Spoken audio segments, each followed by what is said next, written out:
ৰাতিপুৱাই আজি আহিছোঁ এজনী ভতিজা ছোৱালী এজনী মানে মেকআপ কৰিবলৈ। তাই ডেন্সৰ প্ৰগ্ৰেম আছে আজি স্কুলত, সেইটো কাৰণে ৰাতিপুৱাই আহিছোঁ আৰু এক মেকআপ কৰি দিছোঁ। আগে ড্ৰেছযোৰ পিন্ধাই ল'লোঁ, তাৰপাছত মেকআপ কৰিছোঁ। স্কুলত আকৌ আজি কাতি বিহু দিনাখন কিহৰ বাৰনো জানো প্ৰগ্ৰেম পাতিছে নাজানো আৰু দেই, কিন্তু স্কুল বন্ধ বাৰু, কিবা ইহঁতৰ অফিচৰ কিবা আছে নেকি। তাৰপাছত মেকআপ কৰি হৈছে বাৰু, বেছি দেৰি নালাগে আৰু হ'বই। সেইফালে ফাইনেল লুকটো এইভাগৰ এয়া, কেনেকুৱা লাগিছে জনাব দেই। লৰালৰিকৈ কৰি দিছোঁ আৰু। এতিয়া আমি আহি আছোঁ পথাৰলৈ, যিহেতু আজি কাতি বিহু। চাকি জ্বলাবলৈও আহিছোঁ আৰু মানে অহা নাই, ঘৰৰ পৰা বহুত দূৰ হয় পথাৰ, আমাৰ 3-4 কিলোমিটাৰমান দূৰ হ'ব নেকি, সেইটো কাৰণে অহাই নাই। আগত এবাৰ আহিছিলোঁ, আজি ভাবিলোঁ কাতি বিহু যিহেতু ধানো চাই আহিম কেনেকুৱা হৈছে, তো আজি চাকিও জ্বলাব লাগিব, সেইটো কাৰণে আহি আছোঁ আমি মাক জীয়েক দুজনী। আমাৰ পথাৰ ইয়াৰ পৰা দূৰ হয়, ভালেমান দূৰ, আৰু অলপ যাব লাগিব, গৈ আছোঁ। এইফালে এটা লৈ আহিছোঁ চাকি জ্বলাবলৈ, ইয়াত দিবলৈ। এইফালে বোকা আছে দেই, চাই আহিছোঁ। মাজে মাজে ক'ৰবাত বালিবোৰ ছিগাতে পানী হৈ আছে। আন্ধাৰ হোৱা নাই বাৰু, পোহৰে হৈছে, মানুহবিলাক অহাই নাই, জ্বলাবলৈ আহিবহে অলপ দেৰিকৈ।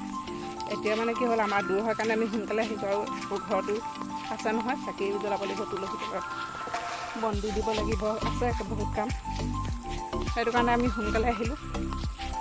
পোহৰতে জ্বলাই থৈ যাব লাগিব, উপায় নাই। এইখন চব ইমান ডাঙৰ আমাৰ পথাৰখন, এইখন বকুল পথাৰ বুলি কয়, বকুল পথাৰ।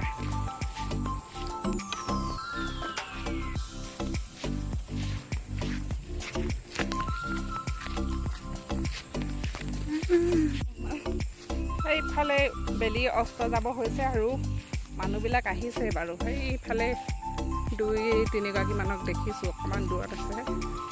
আমাৰ সেই ওচৰতে আছে পথাৰ, গৈ আছোঁ।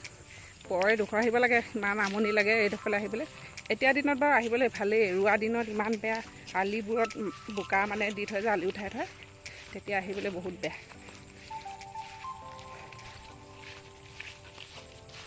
গোটেইফালে সেউজীয়া, আমাৰ একদম মাজত আছে পথাৰ।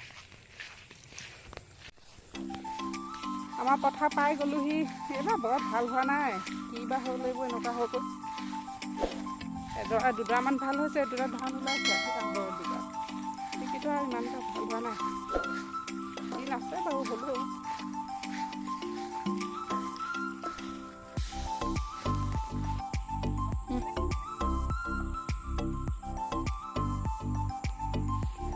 ছোৱালীজনীয়ে বন্তি জ্বলাব, মই মানে জ্বলাব নোৱাৰোঁ, সেইটো কাৰণে এই জ্বলাব, সেইকাৰণে এইক লৈ আনিছোঁ। চেণ্ডেলযোৰ খুলি ল, অকণমান সেইফালে বস্তুবোৰ পোৱা থাকিব, সেইকাৰণে সোনকালে কৰ। এইখন কাগজখন উঠাই থ'ব লাগিছিলে আকৌ। চাৰিওফালে সেউজীয়া, ইমান সুন্দৰ পৰিৱেশ। সেই আগত দেখিছানে, এইটো পানী টেংকি এটা আছে যে, এইটো নৰালি হয়, নৰালি ৰাস্তাটো। সেইফালে এখন গাঁও আছে, আমাৰ ঘৰ ইয়াৰ পৰা বাৰু বহুত দূৰ, এখন বেলেগ এখন গাঁওহে। আমাৰ নিজৰ ঘৰৰ ওচৰতো আছে, তাত মায়ে জ্বলাব, আমি ইয়ালৈ আহিলোঁ।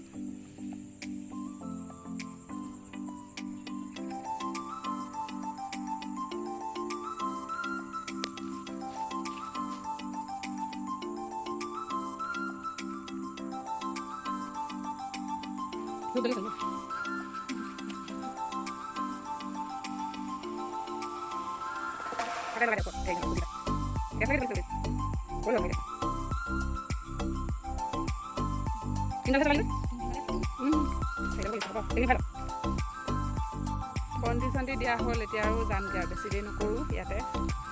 হ'ব হৈছে আৰু, সন্ধিয়া লাগিছে আৰু। নহ'লে গাড়ী পূৰা গৈ আছে। আমি এতিয়া ঘৰলৈ বুলি গৈ থাকোঁ, ব'ল।